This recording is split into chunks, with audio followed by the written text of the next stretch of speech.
And no one puts new wine into old wineskins, or else the new wine bursts the wineskins. The wine is spilled and the wineskins are ruined, but the new wine must be put into new wineskins. Mark 2, verse 22. And just like that, we are ushering a new season. May all things be made new in your life this season and beyond. Welcome to season 3.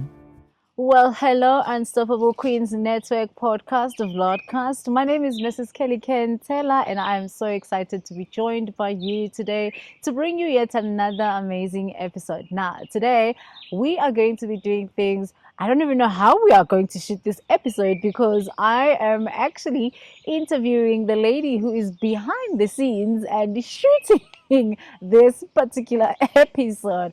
Now, when I talk about people who really just give me the push and people who really just say, hey, let's do this, I am talking about my guest, and I am sitting down with the lady who is behind the scenes of the Unstoppable Queens Network. But not only that, an amazing, phenomenal woman of God, somebody who is effortlessly a cheerleader to so many, somebody whom I call a prayer warrior, and I am sitting with Nthabi. Yay! Finally, I get to sit here. Well, you've literally had an opportunity to film so many people and a lot, but actually, I must give out the disclaimer that you were actually the first guest Guys, of this podcast. We actually shot an episode with I her remember. sitting in this very garden, and then afterwards we then did other people's episodes, and we were like, no, we need to redo our episode. It wasn't as good as No, I remember why. we didn't have a background, and we was like, no, now we need to retake. So this is a retake, and Yeah. as somebody who's here all the time, you know that we start this show by asking, what is your favorite Bible verse and why? Oh, wow. Okay. My favorite verse is Romans 8, verse 28. All things work together for the good of those who trust the Lord, Yeah, who abide in the Lord. Yeah. I just add my cherry on top, but yeah, that is a verse that I stand by, and I think everything that happens in our lives Yeah. is for the good. Like, Yeah. no matter how good, no matter how bad, yeah. eventually you get to see that it was Yeah. actually working out for your good at the end of the yeah, day. Yeah, I love that. Now, for the benefit of my viewers, I gave an intro, which is an intro very personal to me, Yeah. and all the amazing work that you do to make this podcast work. I mean, she shoots it, edits, and posts, and sometimes Yeah. has to come up with captions. Guys, like, my life is very soft. My digital life Yeah. is very soft because of her. Thank So, who is Nthabi? First of all, I'm grateful to be here. Thank you so much for the invite. Listen, this seat, Yeah. not anyone just sits on it. Oh, come on. So I appreciate it so much. Yeah. So Nthabi, in a nutshell, is a child of God, Yeah. child of the Most High, a village girl. I still consider myself that. And the reason why I use that in context is because growing up in the village has really got to, like, what? It has made me the person that I am. I'm a creator. Yeah. I mean, I'm the one behind this Yeah. production. I'm a creative at heart. I'm a creative even in my life. I love color. I love, colorful life. Yeah. But also I am an empowered woman who really likes empowering others. Yeah. And I think that's also one of the reasons why I get to connect with women like yourself. I was able to build platforms like a personal brand as Real Talk with Nthabi, but also move it to empowerment, where I get to not necessarily just monetize, but to really empower others through my work. And I'm a web designer. I wear many hats, guys. Like, I feel like having to introduce myself becomes so overwhelming for me because of the caps that I wear. But in a nutshell, I'm a creative. I'm a speaker, Yeah. I'm a designer. Yeah. And and I'm a friend, sister, an aunt. Oh, I love it. Call me rich aunt. Oh, come on. Manifesting. Yeah. So yeah. Yeah, love it for That's- you. And touching on you being the village girl, now I know a lot of people obviously know you from the social media streets and most popularly known also in the YouTube space as well.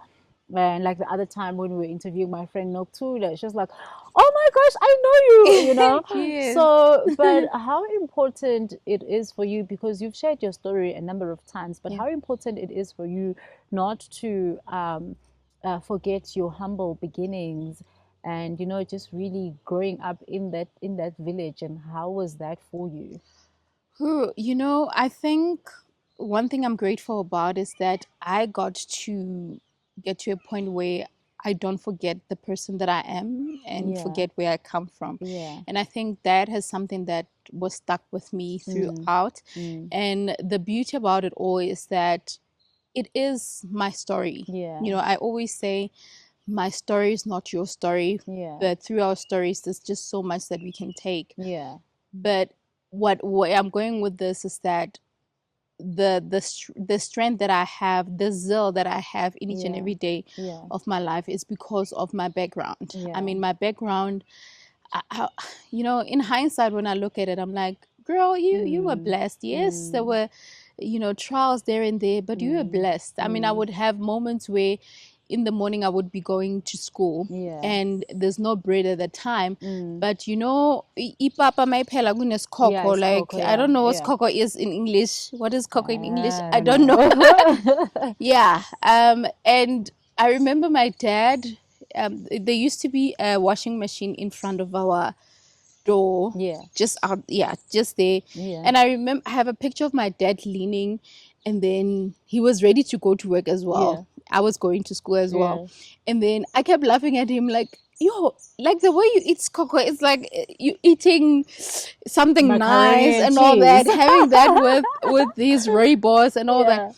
And that was like a fun moment. There was no bread, but it was a beautiful memory that, oh my word, you eating that, and someone when they don't have like food at all, it's a pain, it's a cry for help, but we are embracing the fact that it's coco's corn, now we're eating and it's okay.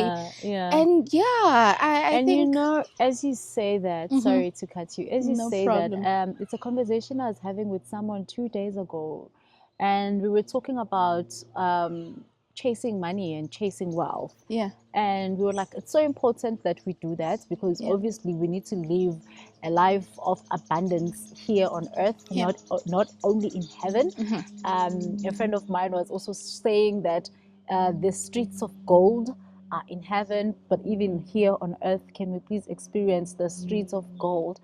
But also, having said that, I've realized that, you know, the most memorable, most beautiful, memorable moments of our lives actually don't involve money. Yes. Actually don't. They have nothing That's to do true. with money. That's so true. that particular moment, I mean, you are middle age now, and you still carry that moment of which someone could describe as such a poor moment, but True. it's, to you, it's such a beautiful, and it's a memory that says we didn't have much, but we had each other. Exactly. And I had a relationship with my dad. And I can even picture his smile, the smile on his face. And as grown up as you are now, because I spend a lot of time with you, there's not a single time you don't mention your dad.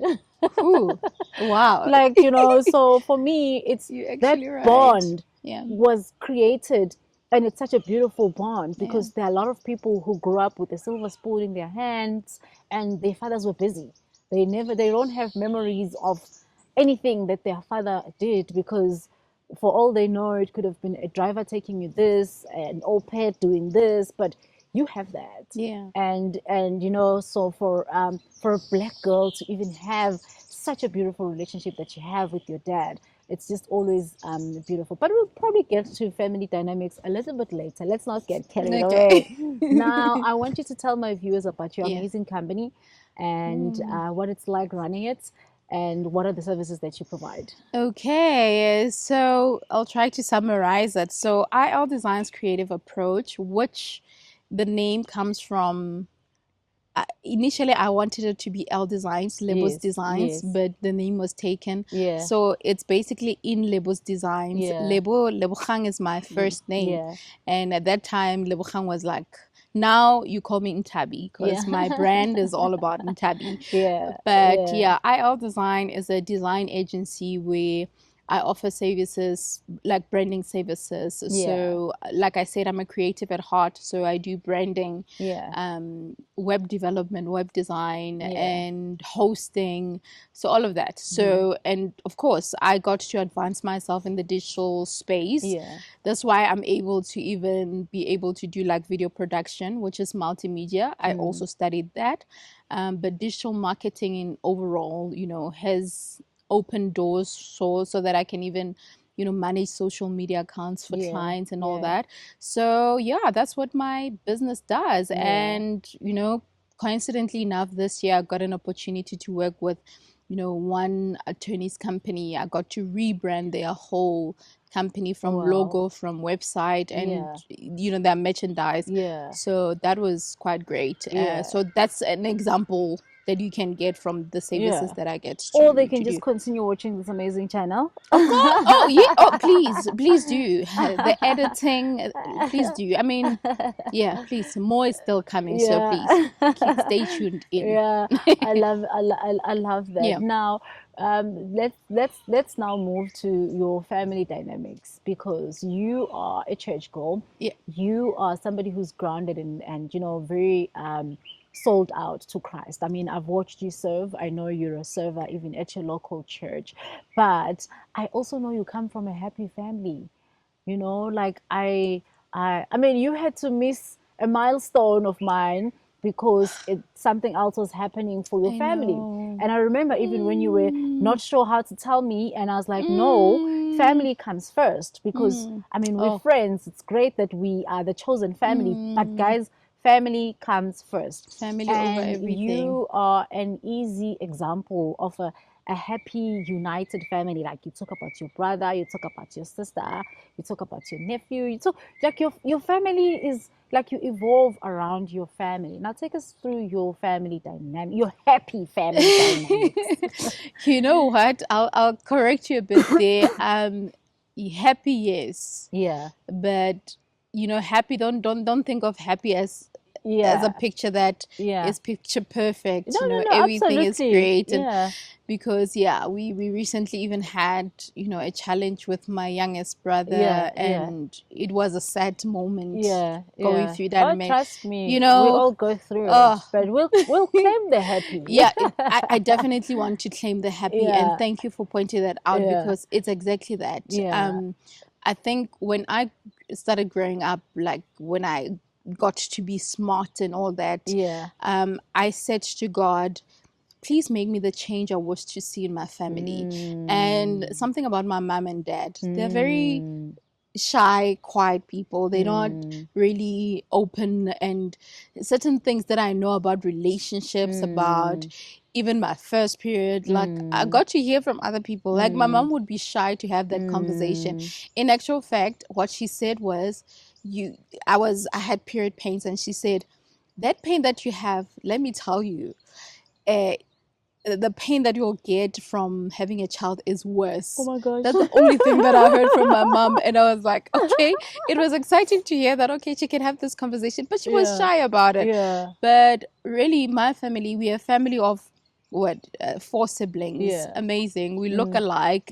And we really love each other so much. And I'm super grateful to this day that I get to have siblings that have got my back. We've got each other's back, even though sometimes we wish we could have done certain things a certain way, but the love is there. And that to me is a blessing from God. And can I just share our names?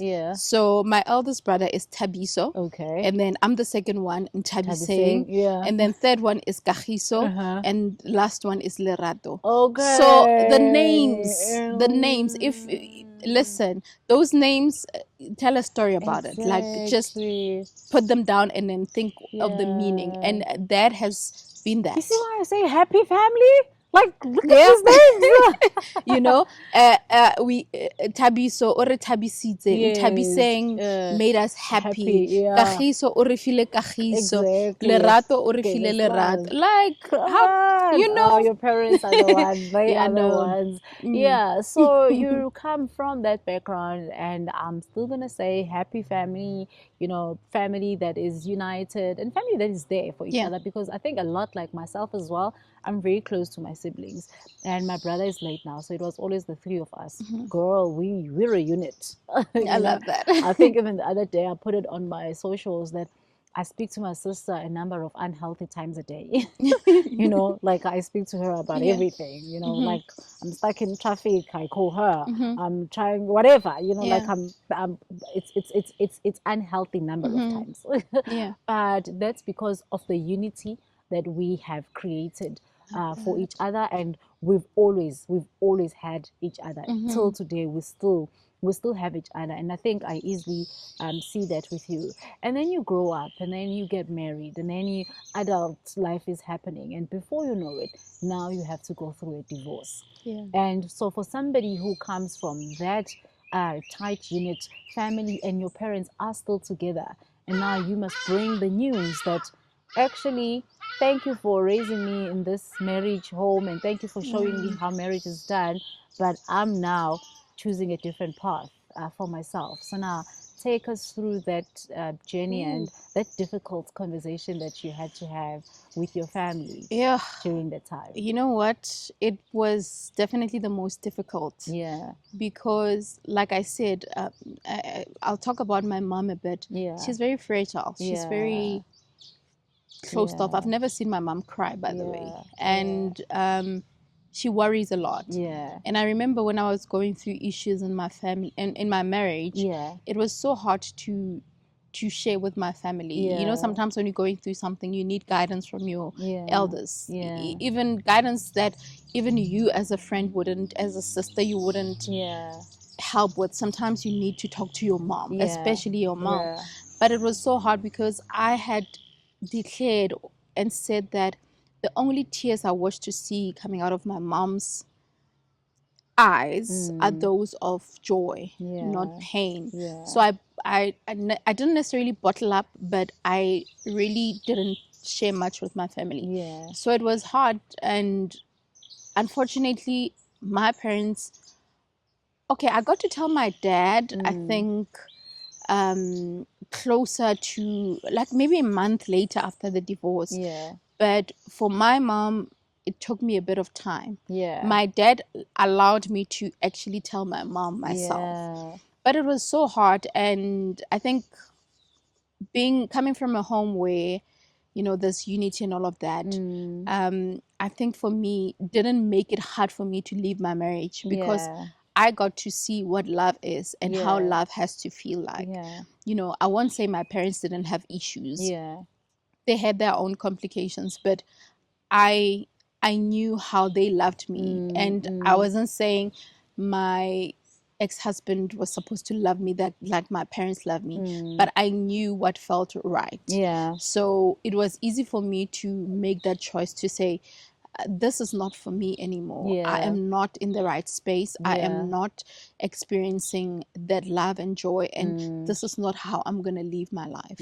So that's why I was able to even decide that, you know what, after trying, because also the trying and trying to make the marriage work was because I saw my family going through trials, but they still kept going.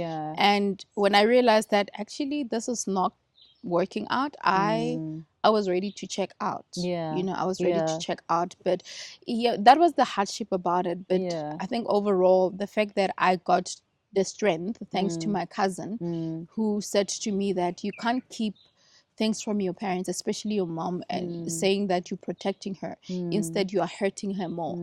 That moment changed everything, because from that moment, even I remember sometime I lost a job. I was able to tell my mom the first thing when I got home, I told my mom, because I was like, I'm no longer going to be hiding things. Instead, I'm going to tell her, but reassure her that it's okay. You know, sometimes we think we're protecting our family, but we're hurting them more. Yeah. No, Yeah. absolutely. And I know that it's a very unpopular stage of anyone's life, going through a divorce, because I always say this: no one ever gets married to actually say, I'll get divorced, you No know. one. But life happens, Life and it can happen happens. to any one of us. I love your Yeah. channel, where, or some of your events where you like give yourself grace. Yes. And I know that was probably birthed from a deep place of, you know, let's just give each other grace. And my next question is, how can what would you like society and the church at large to do differently towards divorcees, whether male or female? And I'll make an example with the church one, because I think I experienced it. I could say a close friend of mine was divorced. Well, still is divorced, because she hasn't remarried. Actually, when are you getting married, girl? She hasn't remarried.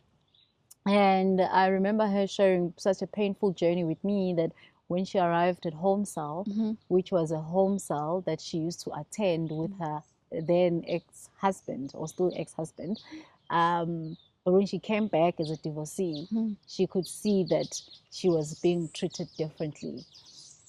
She could see that because she's a beautiful black girl, that now other people that are married were now just sitting and holding hands to their husbands, as if not to say it, but to show it that now, Lebo, we don't trust you, because you're no longer here with the man. So we now are worried that we must look after, we must like, you know, cement our man, because there's Lebo, and Lebo is beautiful, she's dropped that gorgeous, and now she's single. So she stopped going to that particular home cell, because she just felt that it wasn't the same treatment. She was a different level She felt left altogether. out. So what would you like to see the church and the society do differently towards divorcees? Whew, you know, I love that I actually started a movement called SisGiveYourselfGrace. Yeah. I even moved to Unfiltered Grace podcast, which it's more of that. And it really, I gave birth to that, I think, just as I was going through my divorce. Yeah. I had to give myself grace first. Yeah. Before I could expect rather anyone to give me grace. Yeah. And to be honest, I understand the institution of marriage. Yeah. And I understand that the church believes in marriage. Come on. I mean, marriage is beautiful. Yeah. Even God loves marriage. Yeah. But one thing about God, God does not also love to see his kids being hurt, being in pain. Yeah. He doesn't want that. Yeah. And also, I'm not saying that marrying and getting divorced is wrong or right. Yeah. There are many dynamics. Yeah. And the fact that you are not in those shoes, you cannot really, I didn't anticipate it. Right now, I thought maybe I would be having 2 kids. Yeah. And, you know, we would, grown family and all that. I really didn't anticipate this. But if now you're gonna judge me or kind of label me because I'm divorced, then I have a problem. And just to touch on something, recently I started thinking about it, that sometimes I would have conversations and I would say, you know, when I was still married, before I got divorced, and I was like, you know what, the power of the tongue, I need to twist that. I need to remove that, because it's as if now I'm putting an identity in my life because I was married. Nothing wrong with that. Listen, I am happy that I was married at some point. I respect my ex-husband to this day. I wish him well. And listen, if I see him, I would greet him with grace and give him the respect that he needs. Our own differences does not mean that he was a bad person or I was. We just didn't see eye to eye. And he has his own issues and I had mine. Yeah. I wasn't perfect. He Yeah. wasn't perfect. Yeah. If you're gonna ask me who was wrong, maybe both of us were Yeah, not wrong. both. You know what I mean? I Yeah. cannot say I was perfect or he was, all of those things. But can I just say this? Can I just look there and tell Come you? on. It's very important to understand that no one gets married to divorce. Yeah. But you, my brother, my sister, you are no judge. God is the one that will judge us, that will, crucify us if this is something that is wrong. But be sensible to others, practice empathy to others, because I cannot take an effort of being with someone for over 8 years, connect two families together, only to let all of that go. It doesn't just happen. But am I going to choose to stay in something just because the society will judge me because I'm not married? Am I even going to stop going to church just because you see me as someone different? I have another story for you. I love that I am so solid in God. I've found solitude in God to a point where I am not going to be shaken by what people think. What God thinks about me is what matters. If you're going to come to church and judge me because my divorce has ended or look at me differently, don't think I'm going to frown or stop doing something. And if you are out there and you're feeling that way, I'm not going to judge you. If it's overwhelming, remember whom you are. You are God's child. Don't care about what others have to say. Focus. If you're gonna now stop going to church because someone else looks at you differently, then you have to ask yourself, why were you even going to church in the first place? Are you going for other people or yourself? So let's give each other grace. Give yourself grace first. Yeah. And really, let's give each other grace. Like, come on, I love that so much. be And kind. because Kindness as well. we cannot be judges on earth. God didn't call us to be those people, and give each other grace. I love it so much. And we did say this is going to be the shortest episode. Very.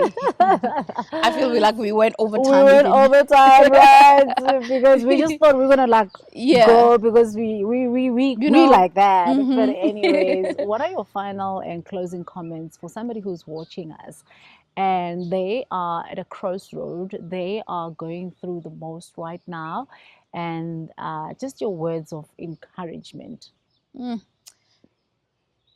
My word for this year has been, the season has changed, and maybe this is just your season to turn things around. Yeah. And that's my word to you, that you might be in a season, but understand that the season has changed for the good.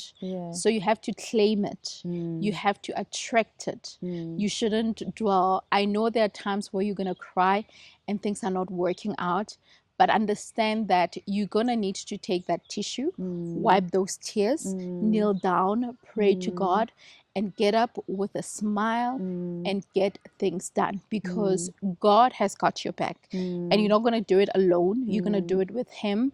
Also, you're going to have sisters that will hold your hand. She has held my hand in seasons where I was not okay. So find that sister, find that community, find that someone that can really be Yeah, I'm not gonna say anything because maybe we're gonna end up crying to wrap up the episode. That's why I stopped it. I'm not gonna say anything more. Whatever she said, you heard her. You heard her. And yeah, man, it's an honor and it's really beautiful to work with you. And I think really she's the one who pushed me to come back to do this podcast, because she's like, what are you waiting for? Let's get the podcast up and rolling. And I'm looking at the year that we've had, and I'm thinking to myself, wow, thank you. Thank you for being the person that you are in my life. And thank you for the push. And not just only with the podcast, with everything else that I'm doing, the business and your love, your support, just to know that I can rely on you. And that's minus one thing I can stress about. She gets me. we argue a lot. We don't see eye to eye a lot, but you know, she We do. just gets it. She just gets it. Oh And man. I'm older, so I sometimes pull out my big sister's hat and I'll be like, hey, hey. But it's amazing, really, to see us where we are today. And thank you for being such an amazing prayer Thank partner as well. you. We're shooting outside our prayer garden. We pray here a lot as well. She comes here to pray for herself, pray for me, pray for the business. So I'm just blessed, and I'm really blessed to be in business with people who have my morals, my principles, and it doesn't get better than that. So thank you for watching, and we will see you on the other side. And remember to stay amazing, stay blessed, and stay loving. We're heading into the festive season. Be careful with everything, especially your money. And remember that God is amazing and He still sits on the throne and He loves you. And He is giving you the grace that you would have never imagined that you deserve. But God is here saying, I'm giving you the grace. With that said, my name is Mrs. Kelly Kentela, and I'm wrapping us out. See you guys on the other side.